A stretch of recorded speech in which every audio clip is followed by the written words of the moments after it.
इसे आप क्या कहेंगे? Man made marker. ये बोर्ड मैन मेड है, यस। अगर मैं कहूँ कि क्या इसे सिर्फ मैन ने ही बनाया है, मतलब पुरुष ने ही बनाया है, तो आप क्या कहेंगे? नहीं, इसमें महिलाओं का भी योगदान हो सकता है। अगर महिलाओं का भी योगदान हो सकता है तो फिर आपने मैन मेड ही क्यों कहा, है ना? तो आज का टॉपिक हमारा इसी के बारे में, हमें मैन मेड नहीं कहना चाहिए। तो टॉपिक हमारा कौन सा है? False generics. False generics in English, ये क्या होता है? ये वर्ड्स आप बहुत बार सुने होंगे। जेनेरिक्स, इसका मतलब बहुत सारा होता है, मेडिसिन में भी होता है जेनेरिक मेडिसिन। तो कुछ वर्ड्स आप देख सकते हैं, ambulance man, chairman, man made. इस सब का यूज़ हमें नहीं करना चाहिए। क्यों नहीं करना चाहिए? क्योंकि इस सारे वर्ड्स में अननेसेसरली किसी एक जेंडर का यूज़ हुआ है। अगर आप ऐसा करते हैं तो आप दूसरे जेंडर से डिस्क्रिमिनेट करते हैं, भेदभाव करते हैं। इसीलिए, और यही कारण है कि लैंग्वेज में आजकल इन सारे वर्ड्स का यूज़ नहीं होता है, लोग इसका यूज़ अब नहीं करते हैं। तो आपको भी अब ये यूज़ नहीं करना चाहिए। इसके लिए हमारे पास दूसरा ऑप्शन है, उसे हमें यूज़ करना चाहिए, जो दोनों के लिए हो, मेल और फीमेल दोनों के लिए। For example, ambulance man. Ambulance man का मतलब क्या होता है? ऐसे लोग जो एम्बुलेंस में काम करते हैं, चाहे वो ड्राइवर हो, नर्सेज हो या कोई स्टाफ हो जो पेशेंट की देखभाल करते हैं। तो फिर आपने एम्बुलेंस मैन ही क्यों कहा, आदमी ही क्यों, है ना? वो तो कोई भी सकता है, मेल और फीमेल दोनों हो सकता है। तो हमें कौन सा वर्ड यूज़ करना चाहिए? उसकी जगह पे हम कह सकते हैं एम्बुलेंस स्टाफ। एम्बुलेंस स्टाफ्स, इसमें मेल और फीमेल दोनों हो जाते हैं, चाहे वो ड्राइवर हो या फिर नर्सेज हो या फिर कोई भी ऐसा स्टाफ जो पेशेंट की देखभाल करता हो, सारे उसमें हो जाते हैं। इसमें हम किसी जेंडर के प्रति हम डिफ्रेंशिएट नहीं करते, है ना? आगे देखिए, नेक्स्ट है चेयरमैन।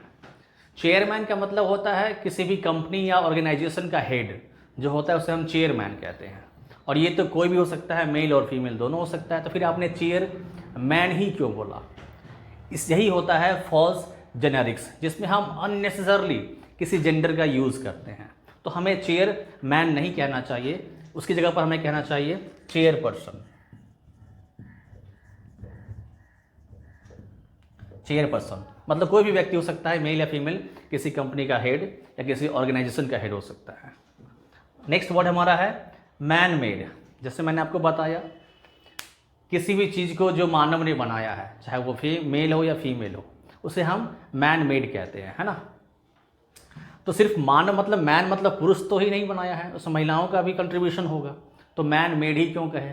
तो कोई अलग वर्ड हमें यूज़ करना चाहिए लैंग्वेज में। तो कौन सा वर्ड होगा? Manufactured.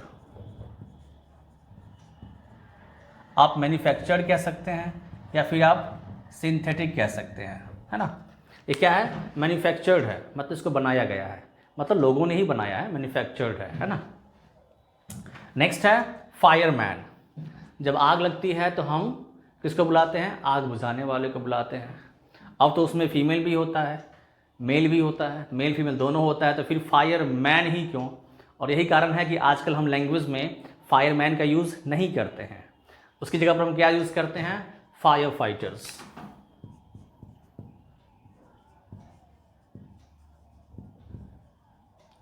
Fire fighters. Next word हमारा है फोरमैन। फोरमैन ऐसे लोग होते हैं जो काम को देखता है कि काम सही तरीके से हो रहा है या नहीं हो रहा है, या फिर वो काम को डायरेक्ट करता है कि काम इस तरह से होगा। तो फोरमैन का भी यूज़ आज कल हम लोग नहीं करते हैं। उसकी जगह पर हमें क्या यूज़ करना चाहिए? सुपरवाइज़र। सुपरवाइज़र। फोरमैन अननेसेसरली यहाँ पर एक जेंडर का यूज़ हुआ है, सुपरवाइजर में दोनों आ जाएंगे, मेल और फीमेल दोनों हो सकता है, ठीक है? नेक्स्ट हमारा है mail man. Mail man, mail जो हम भेजते हैं किसी को, है ना? तो ऐसे लोग जो मेल को रिसीव करते हो या मेल को सेंड करते हो या फॉरवर्ड करते हो, उसे हम मेल पर्सन कह सकते हैं। लेकिन मेल मैन हम यहाँ पर यूज़ नहीं करना चाहिए। तो कौन सा वर्ड हमें यूज़ करना चाहिए? आप कह सकते हैं मेल कैरियर, क्योंकि मेल रिसीव करने वाला, भेजने वाला मेल भी हो सकता है और फीमेल भी हो सकता है, इसलिए हमें मेल कैरियर कहना चाहिए। नेक्स्ट है मैन पावर। मैन पावर का मतलब होता है हम कर्मचारी को जब रखते हैं किसी कंपनी में, हाँ, जो काम करता है उसको हायर करना हम कहते हैं मैन पावर, लोग। तो मैन पावर मतलब क्या, अगर हम किसी कर्मचारी को रखते हैं काम पे तो उसमें सिर्फ मैन तो नहीं हो सकता है ना, फीमेल भी हो सकता है, तो फिर मैन पावर ही क्यों बढ़ाना है, तो हमें क्या बढ़ाना है, एम्प्लॉयज़ बढ़ाना है। तो हम कह सकते हैं एम्प्लॉयज़। मैनिंग का मतलब होता है कोई चीज़ या किसी लोगों को उपलब्ध करवाना किसी काम के लिए, कोई काम करने के लिए या फिर किसी मशीन को ऑपरेट करने के लिए लोगों को उपलब्ध करवाना मैनिंग कहलाता है। और लोग उसमें मेल और फीमेल दोनों हो सकते हैं, तो फिर मैनिंग ही क्यों, तो कौन सा वर्ड यूज़ करेंगे इसकी जगह पे, स्टाफिंग।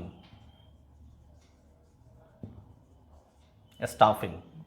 नेक्स्ट है वेटर और वेट्रेस। हम रेस्टोरेंट में जाते हैं तो हमें क्या मिलता है, वेटर मिलता है और वेट्रेस मिलता है वहाँ पे। तो वेटर जो मेल होता है और वेट्रेस जो फीमेल होता है, तो ऐसा कौन सा वर्ड यूज़ करें जो दोनों के लिए यूज़ हो, है ना।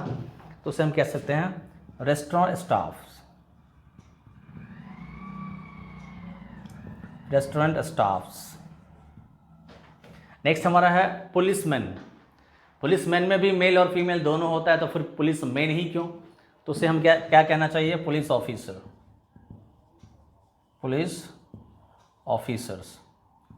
तो ये होता है फॉल्स जेनेरिक्स जिसका यूज़ नहीं करना चाहिए। इसे हम कह सकते हैं इंक्लूसिव लैंग्वेज।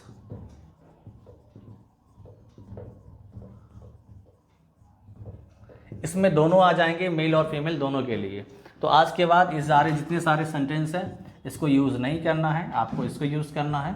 लोग इसका यूज़ करते हैं, एक बार देख लेते हैं। एम्बुलेंस मैन की जगह पे एम्बुलेंस स्टाफ्स, चेयरमैन की जगह पे चेयरपर्सन, मैन मेड की जगह पे मैन्युफैक्चर्ड या फिर सिंथेटिक, फायरमैन की जगह पे फायर फाइटर्स, फोरमैन की जगह पे सुपरवाइज़र, मेल मैन की जगह पे मेल कैरियर, मैन पावर की जगह पे एम्प्लॉयज़, मैनिंग की जगह पे स्टाफिंग, वेटर या फिर वेट्रेस की जगह पे रेस्टोरेंट स्टाफ्स, और पुलिसमैन की जगह पे police officers. I hope video आपको अच्छी लगी होगी। Thank you.